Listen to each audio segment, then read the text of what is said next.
You've studied in theology and a doctorate degree in ministry. Can you share what what drove you in that direction? What motivated you, inspired you to go in that direction?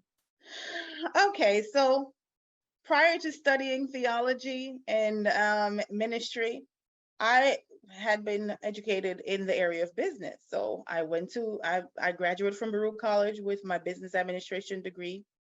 I was very young and I was adamant about doing that. I was adamant about doing that, even though I knew that I was being called to a higher level.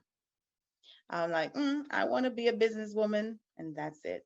And then I went further and I got my master's degree in business administration. However, there was still a tug on my heart that you're kind of out of alignment with what you're supposed to be doing. So I worked in the mortgage industry for a couple of years until I believe it was 2018 when I had to fly to New York to visit this young lady. She was a single mom, and she was actually living on the streets in Queens, New York. And I had to fly there with someone else to get her off the street. And we took her off the street and we brought her to Kings County Hospital where she would get mental health treatment there. And then my eyes opened up again to my purpose. And I'm like, Diana, you're really not doing what you're supposed to be doing. It was actually 2014, my apologies. And that took me back to studying again because I was out of alignment, because that tug on my heart, that deep inner conviction that you're not doing what you're supposed to be doing because this is your area of influence. Like, this is what you were really created to do. So you can work in a business economy and I mean the industry all you want, but at the same time, you're not going to be fulfilled. And I truly enjoyed helping that young lady. And that's when I was like, I need to go back and study again. So I also was working in the church at the time. At the time, the person who I was married to was a pastor, and I saw all the different facets of people's life and how, me going back to school to study ministry and on a different level, how that will really affect the life of people. And that's why I went back to school, because it was just really, really bad out there in terms of lack of the word, lack of understanding. And I'm like, okay, who can God really trust to study this thing and really impart it to people so that it influences their lives and actually, cause some type of change? And I said, okay, it's me. It's me. So that's why I went back to Bible school. That's why I studied. And I just decided that I'm going to go all the way through. You can't go any further than getting a doctorate degree. So that's why I did it that way. So along your first discovery and your collision was in what, 1998? 1998. And then along the way, you have experienced so many different things. And then back in 2014, the light bulb came on again. Mm-hmm. And you saw where you was a little bit off the rail. And, yes. and you got back on. You went back and you study theology and got your... And nursing. And nursing as well. So when I went to Kings County, that's where the light bulb, like I said, went off, got turned on and got to another level of enlightenment. Because inside of Kings County Hospital, what I experienced was that there were mostly women who were in the mental health unit at the time. And then the next thing I saw that it was mostly African American women, and a lot of them were from the Caribbean. And I was like, this is really, truly an epidemic. And, also my mom worked in the mental health unit at the time, and she would tell me about the different stories. She would tell me stories about what she encountered there. And I said, okay, well, my studies need to be geared towards doing something about this population. And that was women who were disenfranchised, coming out of certain types of relationship, having children, and just being burdened down with the burdens of life. And I needed to be walking in that path. And this was not something that happened overnight. Now, it was struggles. It was me wrestling with myself. And said, this is not gonna, you're not gonna make any money from this. You're not gonna get rich doing this. You're not gonna get anywhere doing this in terms of, the things of the world.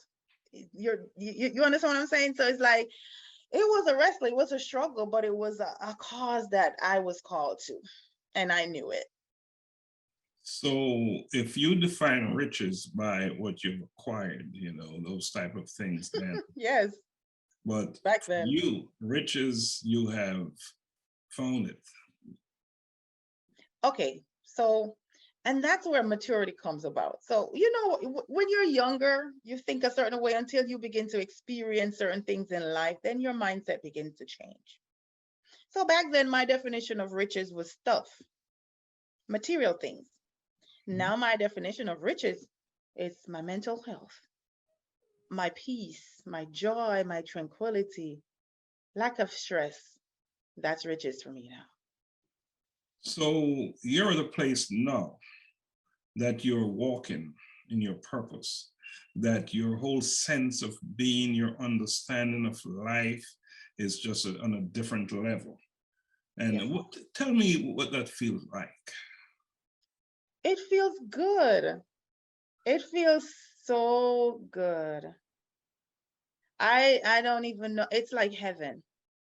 Mm-hmm. When you know that you are at peace with yourself and you are truly confident about who you are and what you're here to do, it feels like heaven.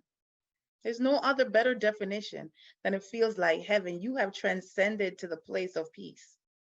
It does not get better than that. In your circle of friends, is the discussion about purpose a common thing? Well, my circle of friends are small. It's small. Okay. And I'm going to be truthful. With the recent happenings, with the world turning upside down, with a pandemic, and the way how the world economy is, everybody's now relooking at what they're here for. Everybody is like, okay, anything can change any minute. The people that I know, they're like, anything could change any minute. Am I really doing what I'm supposed to be doing? Am I fulfilled? And that's the what I notice now to be a trend. People want to really live fulfilled lives. They just don't want to be out here working, aimlessly. So because of certain events, and I'm thinking that you're talking about the COVID pandemic that some would say we're still experiencing. Yes. Force some people to repurpose their lives and to look at things a bit different. Yes. And because of that, you're seeing a whole different level of discussion taking place. Absolutely. In your circle. Absolutely. People are even shifting their spirituality. People are shifting their beliefs. People who used to be Christians, some of them are not Christians anymore. Some of them are, New Age, and some of them have gone into spirituality only. There's just, people are really searching for their purpose. What about the younger generation? No, not necessarily so. I think they're, from my experience, because I don't want to speak broadly, just from my experience, I truly do believe that they have become a little bit numb to certain happenings. So they're living aimlessly with, lack of purpose. And we may need to forgive them. Like I have young children, and they're just going about living however, as a parent, you try to instill certain values in them. But again, they're going to have to live their own lives and have their own experiences. And along the way, they'll be enlightened. That's how I look at that.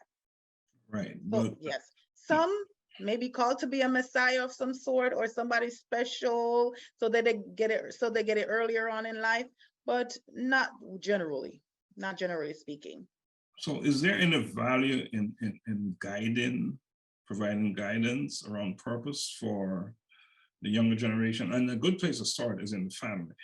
Most definitely. Absolutely. 'Cause As parents, we want to, watch our children, watch their gifting, see, like I tell my children, I have three daughters, and I said, I know exactly who you guys are because that was shown to me. So I can notice the tendencies and the proclivities and say, okay, well, this one, she's going to be functioning in that role. And this other one might be functioning in that role, and I can guide them towards a path. At the end of the day, they're still going to have to make their own decisions, but at least I'm giving them the foundation of, okay, believe in yourself, trust your heart, try to make sure that you're serving something greater than yourself. These are things that I instill in my girls. And I mean, they are loving girls. And I'm so grateful for the children that I have. And I would encourage any other parent, don't try to force your kid to become who you want them to be, but just try to figure out who they are. And then you try to encourage, them to be who they're supposed to be. In a way, you're helping them to build on what they perceive their strengths. Yes, most definitely. I see.